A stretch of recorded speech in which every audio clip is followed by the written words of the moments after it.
伫咧礼拜下晡，缅甸发生大地震，规个中南半岛拢有感受到。就学者分析讲呢，即届发生地震的断层是缅甸中部的石阶断层其中的一段。这石阶断层是对1839年了后呢，就毋捌地震过，应力一直累积，才引起即款的大地震。学者也要提醒讲，真有可能会有地震，所以大家就要特别注意。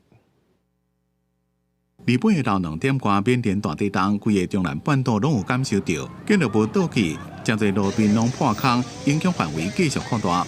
伫即马初步调查，地震发生伫咧缅甸的中部，震源深度只有10公里，是极浅层地震。台湾时间2点20分发生了一个主震7.7的主震，并在14分钟的时候发生一个规模6.4的余震。那这个地方呢，其实我们可以看到，这有一条断层带。根据美国地质调查所的资料，那加上地震规模等原因来计算，这场地震的整体规模是7.7，换做咱电力所讲的瑞士规模是到8.2。因为这回主要地震的原因是伫欧亚板地一个印度板地互相去溃掉，发生错动的就是石阶断层内面其中的一段。因为石阶断层全长是1200公里，是全球外晓的热络断层之一。般的921大地震哦，那个瑞士规模是7.3，但是地震距规模也是7.7。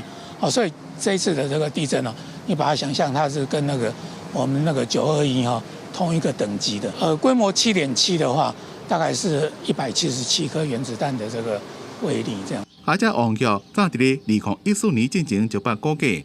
缅甸中部的断层活动周期可能只敢剩200多年。石阶断层自1839年了，完全拢无大地震的记录。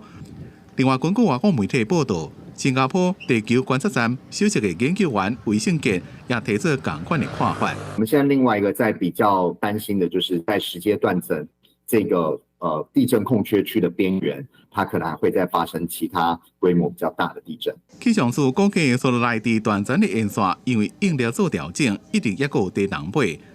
那是不是影响到台湾的周边板地，也搁要观察。公司新闻采访报道。